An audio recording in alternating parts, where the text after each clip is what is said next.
Matilde Neder é psicóloga. E mais, é pioneira da psicologia no Brasil. Matilde nasceu em novembro de 1923 em Piracicaba, São Paulo.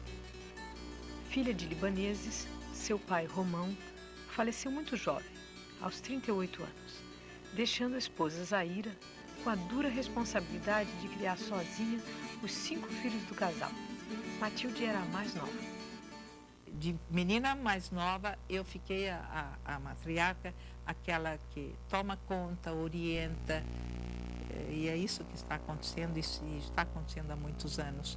Quando meu pai vivia, a minha mãe falava o árabe com ele, e com os irmãos dela também. Toda noite tinha reunião em minha casa, porque vinha, um irmão ia passando para a casa do outro, vinha chegando 2, 3, quando estavam todos lá em casa, se sentavam numa mesa, conversavam, fumavam um narguilé.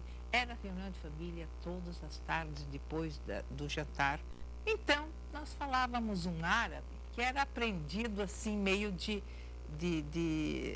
às esquerdas, porque ouvindo eles falarem misturado com português. Quando eu era criança e me chamavam de turquinha, eu ficava onça, ficava muito brava, chorava, chegava em casa. A mãe é que me consolava, fazia cafuné e dizia: ninguém gosta, nem eu. Nós nunca gostamos que nos chamem de turcos, e contou a história do domínio turco, o sírio-libanês dominados pelos turcos. Ela disse: olha, é uma honra, se nós fôssemos turcos, seria uma honra sermos turcos. Os turcos são inteligentes, são cultos, são ricos, são poderosos. Nós não gostamos dos turcos, porque eles nos dominaram. Ninguém gosta de ser dominado. Eu gostei sempre muito de ler, mas acho que veio muito de minha mãe. Quando a gente lia para ela romances, o que acontecia, líamos o jornal todo. E não era só ler para ela, era uma condição social ali em torno dela. Tínhamos coisinhas ali para comer, e ela ficava fumando, e interrompia para contar uma outra coisa e tal. E eu gosto de ler, e eu era menina e continuava lendo mesmo quando eu não estava com ela. Em Piracicaba, após completar o primário e o ginásio, formou-se professora em 1942. Transferiu-se para Campinas e continuou os estudos na graduação de pedagogia. Em Campinas conhece Noemi da Silveira Rodolfo. A riqueza da experiência de estudo e trabalho com Noemi orienta o Matilde para a psicologia. Mais uma vez muda de cidade, agora para São Paulo. Vai para a USP, no programa de pós-graduação em psicologia educacional. Estamos em fins dos anos 40. Matilde inicia sua carreira lecionando psicologia. Aí eu trabalhei muito com Noemi da Silveira Rodolfo. Trabalhei assim. Ela começou a formação dela em psicanálise com o Dr. Kemper, no Rio de Janeiro. Então, ela viajava, ia e voltava. Ela não era do grupo de psicanalistas daqui de São Paulo. Quando ela ficava em São Paulo, eu estava ao lado dela. Noemi tinha seus pacientes, eu era observadora psicoterápica dos pacientes dela. Eu preparava material que ela ia apresentar para congresso. E, no fim, eu olhava no congresso, ela falava do jeito dela, a cabeça dela, eu falei: não, e aquilo tudo que eu preparei? Ela dava era atividade para mim, e eu ia aprendendo sempre. Onde ela ia, eu estava atrás. E ela me dava responsabilidades importantíssimas. A maneira correta, as maneiras porque eu trabalho com que eu trabalho na terapia familiar, tem muito que ver com aquela minha experiência que eu tive com ela. Era muito interativa. Por isso, quando o pessoal da linha sistêmica diz aqui: a psicanálise trabalha linearmente, eu falo: como? Não é possível. Com Noemi eu não trabalhava linearmente. Também linearmente nas coisas imediatas, mas na realidade era circularmente, porque eu ia até a casa, eu observava, eu trazia material. Ela trabalhava com a criança psicanaliticamente, mas ouvia tudo que eu trazia para ela em termos familiares. Ouvia, discutia comigo, trocava ideias. Eu ficava orgulhosíssima por essa riqueza de experiência que eu estava tendo, né?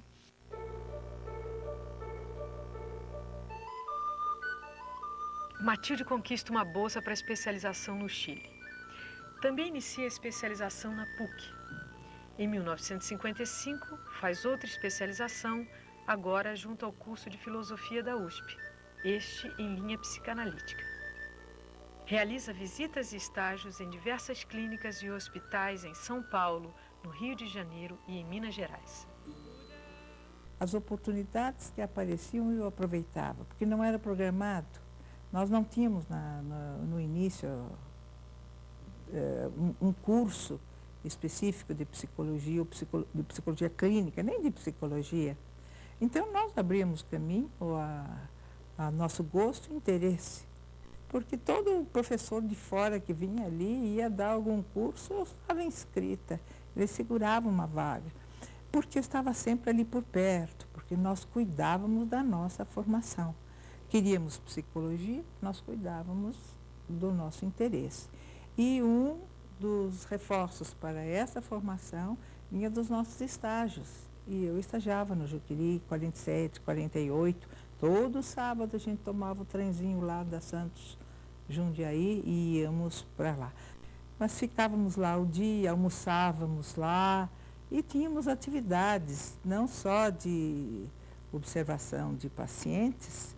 Nós assistimos às aulas que os psiquiatras davam. Sempre no programa deles tinha uma hora que era de aula, uma comunicação e comentários e análises de casos deles. E nós estávamos lá assistindo tudo, perguntávamos, porque já estávamos mais confiantes. No começo era meio difícil a gente, nós nos aventurarmos a fazer perguntas para os grandes. E eles eram grandes mesmo, principalmente esses, o Mário Ian, o Aníbal Silveira, Aldo Mileto, outros já de bastante mais experiência que estavam lá. E nesse estágio do Juqueri, era interessante que nós não tínhamos atividade especificamente psicologia, aplicar teste e dar uma assistência ou apoio, nem se sonhar em psicoterapia naquela época junto aos deficientes mentais, aos doentes mentais. Mas o que nós fazíamos era participar do programa de um dos psiquiatras que fazia terapia ocupacional com os pacientes. Só que não levava esse nome. Ele chamava de arte, terapia pela arte, ou tinha outros nomes que ele dava e nós íamos lá ajudar. Lá no Juqueri não tinha isso, no Hospital de Franco da Rocha, em Juqueri, não tinha rivalidade assim, não. Não, ao contrário, é verdade que em muitos aspectos nós éramos protegidas. Então eles estavam interessados em que nós tivéssemos formação e passaram a nos respeitar porque nas horas das aulas, das discussões, nós éramos ativas. Tanto que eles gostavam da nossa presença lá. Matilde realiza também viagens de estudos e participa de vários congressos na Europa e nas Américas. Então, em 1950, nós fomos para esse congresso, primeiro Congresso Mundial de Psiquiatria, que se realizou em Paris. Quando chegamos lá, nós vimos que se realizava no mesmo local também, um pouquinho depois, um dia depois, o segundo Congresso Mundial de Criminologia. Então, nós fomos também para esse congresso. Foi muito proveitoso para nós. Quando chegou o dia de tirarmos uma fotografia, eles nos chamaram, que era para irmos lá. Na fotografia estamos perto deles, né? E é a fotografia em que está a Ana Freud, a Melanie Klein. Nós assistimos à exposição sobre a arte em psiquiatria, pacientes estudados à luz do conceito da psicologia analítica, dos conceitos da psicologia analítica do Jung. E muito, muito, muito bonito. O Brasil se destacou lá, porque a arte entre os doentes psiquiátricos não era muito desenvolvida naquela época, e foi o Brasil que levou lá na exposição. essa psiquiatra junguiana.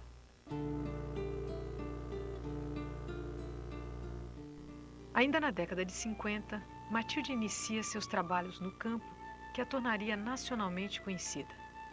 Passou a trabalhar na clínica ortopédica e traumatológica do Hospital das Clínicas da USP. Muitos consideram que este evento marca o início da psicologia hospitalar no Brasil. Foi no período em que o Dr. Eurico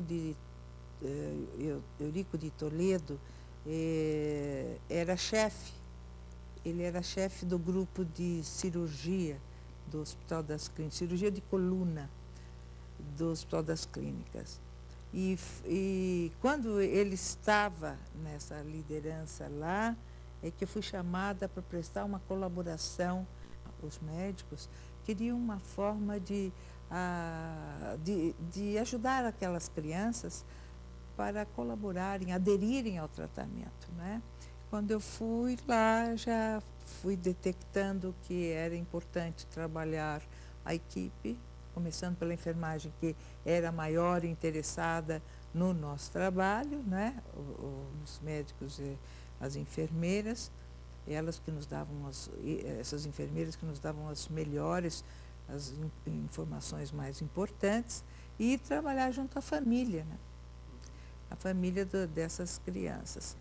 O professor Godoy Moreira mandou me chamar, ele pessoalmente não me conhecia, mas ele era o professor catedrático de ortopedia lá no Instituto, naquela época era Clínica Ortopédica e Traumatológica, hoje é Instituto de Ortopedia e Traumatologia. Ele era o professor catedrático, mas não era o diretor do Instituto. Tomei conhecimento de outros membros da equipe. Da Dinamarca era de prótese ortopédica, o de técnico especialista em cegos era dos Estados Unidos. Era uma equipe internacional e o Instituto Nacional de Reabilitação estava tendo todo o suporte da ONU. Por isso, mais tarde, a ONU talvez me pede para escrever um artigo sobre reabilitação. O que mais me chama a atenção na professora Matilde Neder é essa abertura que ela tem para trabalhar com diferentes posições teóricas, com diferentes áreas do conhecimento, possibilitando trabalhos novos na área de psicologia hospitalar e de psicossomática e estimulando essas novas produções. Ela é uma pessoa bastante interessante e desafiante, porque topa trabalhar com todas as áreas de investigação, com todas as linhas teóricas. E ela tem uma preocupação do que vem para o futuro, ela tem uma antivisão em relação a essas questões. E o que acontecia comigo no hospital? Eu era chamada para atender, naquele tempo eu era a única, não era uma equipe de psicólogos, eu era uma psicóloga, então eu não atendia a todos os pacientes de cara, assim, todos vinham para mim. Quando eles me encaminhavam caso, eles faziam uma perguntinha assim interessante, eles assim, e quando então vai voltar o cliente para a reunião? Por mim, é quando vocês acharem conveniente. Bem, ele pode ficar aqui X tempo. Queremos saber se o trabalho psicológico já estará terminado esse tempo. Eu era jovem e tanto... A minha resposta foi depende, eu não sei, eu vou atender, eu vou saber, atendendo eu saberei, assim, não, mas nós precisamos saber, isso era uma constante. Mas com o passar do tempo, eu fui percebendo que algo tinha que ser diferente. O paciente não podia ficar lá mais do que X tempo, então eu tinha que fazer um trabalho em pouco tempo. E eu comecei a perceber que a forma comum de se trabalhar evolutivamente para esperar o que vai acontecer não servia para nós lá. Então, eu comecei como que conduzir o trabalho psicológico para aquilo que eu queria. Eu via objetivos que interessavam a equipe e que interessavam também o paciente, e assim eu trabalhava. O que eu não sabia é que mundialmente essa forma de trabalho estava sendo desenvolvida. Eu descobri isto apenas Isso foi em 59, 60. Fui descobrir isso em 68, 69, quando veio Maurício Nobel da Argentina, através da Sociedade de Psicanálise. Ele começou a dar cursos aqui no Brasil sobre psicoterapias breves. E eu fui fazer o curso, e quando eu descubro, era o que eu estava fazendo no hospital, sem saber que aquilo podia ser chamado psicoterapias breves. O que eu vejo como relevante no trabalho da doutora Matilde Neder hoje é que ela continua sendo pioneira. Ela continua abrindo campos para a psicologia e para o ensino da psicologia como ciência, incorporando, como nesse caso agora, deste ano, incorporando uma área nova, emergente, que é a psicologia ambiental, a áreas já constituídas como a psicologia hospitalar e a psicossomática.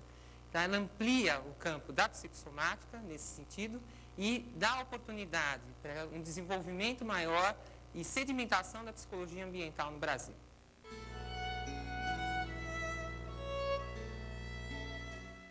Matilde contribuiu significativamente para o desenvolvimento da psicologia no país. Defendeu a psicologia e os profissionais da área através de suas atividades nas associações, no sindicato e no conselho.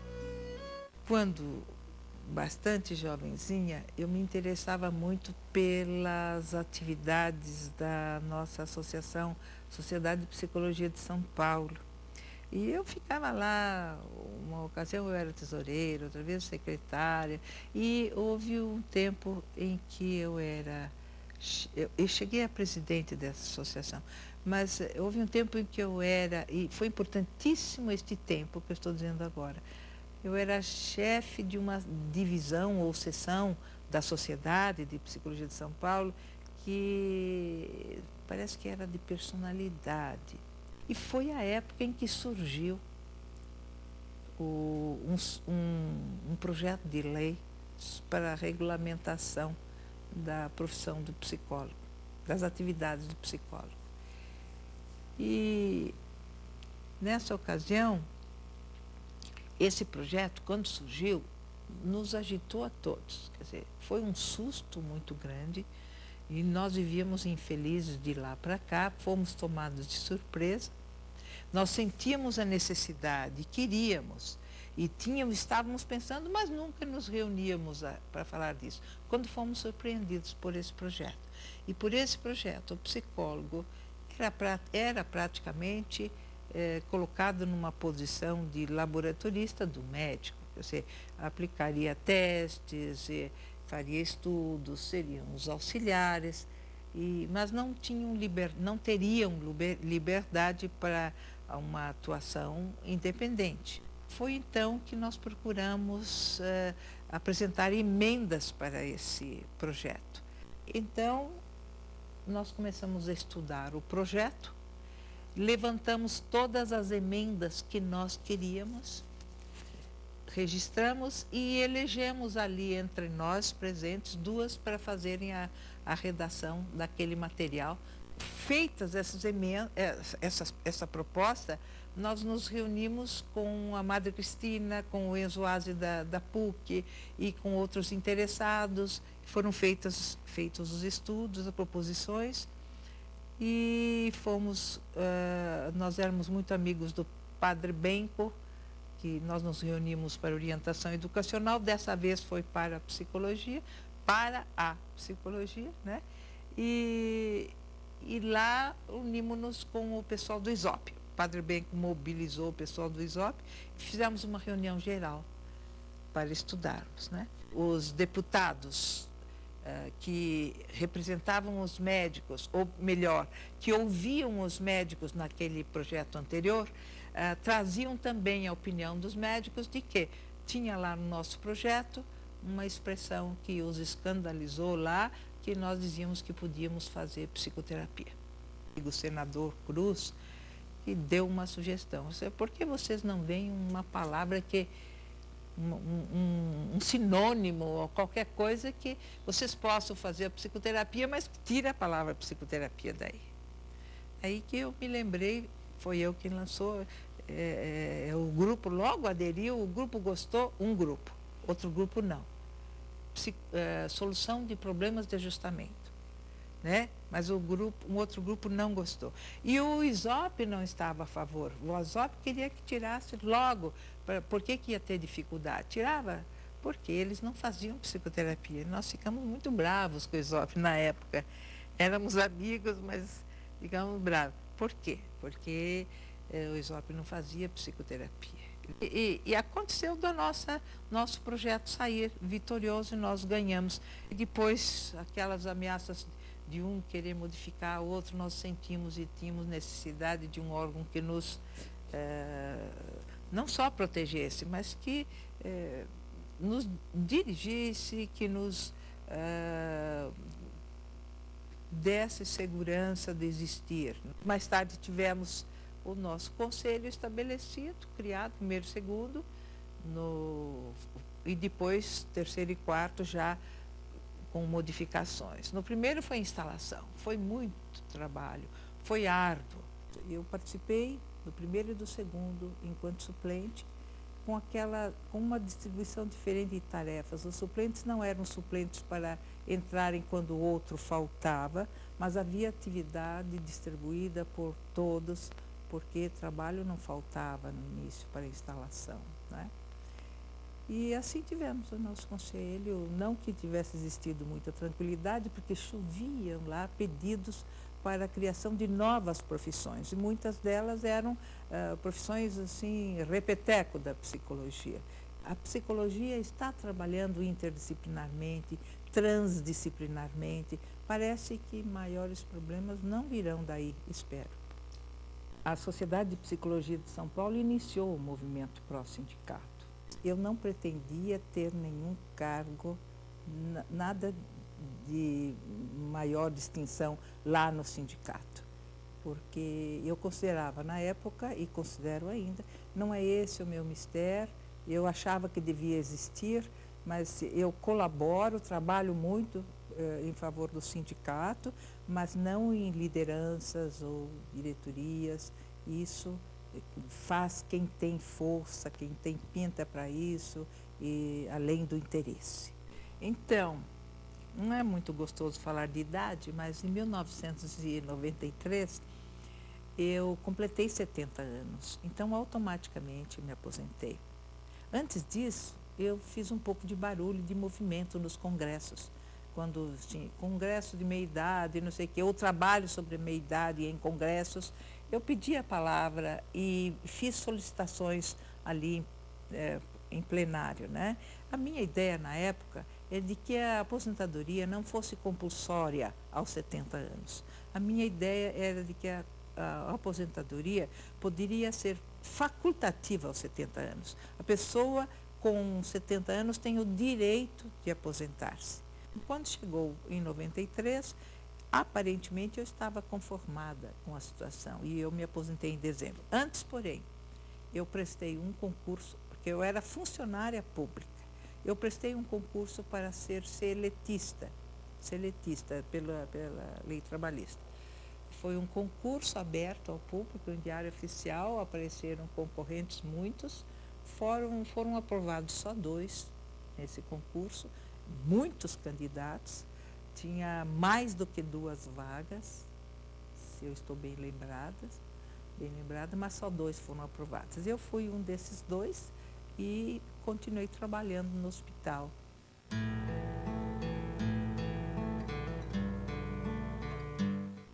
As aulas com a Matilde são sempre muito animadas, muito alegres, e ela dava em profundidade, como continua dando até hoje, né? Teorias e técnicas de psicoterapia. Então, ali os alunos podiam ter uma visão do que cada teórico falava e também podiam praticar.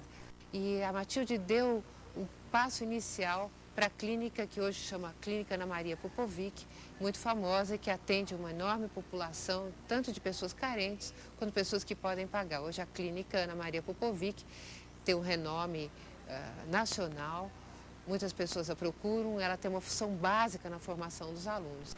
No final de 70, começo de 80, ela foi minha professora no curso de mestrado, que eu fiz também em Psicologia Clínica, aqui na PUC também. E foi também minha professora no curso de doutorado que eu estou fazendo agora, e além disso ela também é minha orientadora. O que eu percebo nesses praticamente 30 anos, né, de convivência e de conhecimento com ela, é que realmente ela é uma pessoa assim que extremamente vigorosa, uma pessoa com uma energia muito grande, e isso não diminuiu em nada nesses 30 anos que eu a conheço. Ela é uma pessoa considerada assim, uma das pioneiras, extremamente respeitada e conceituada dentro dessa área. Realmente acho que foi ela uma das que introduziu a psicologia hospitalar no Brasil. Eu vejo que os campos científicos estão se aproximando, que essa contribuição sistêmica mostra o caminho, né? É por aí que vamos ter que ir. Mas o grande risco, a meu ver, está em que as disciplinas individualmente não mantenham também o seu próprio campo específico seu. Então, que o psicólogo saiba que por mais que ele esteja em relação, por mais que ele esteja com a outra disciplina, com parte lá e outro com parte aqui, e que estejamos sempre em interação, por mais que isto ocorra, existe o campo que é específico do psicólogo.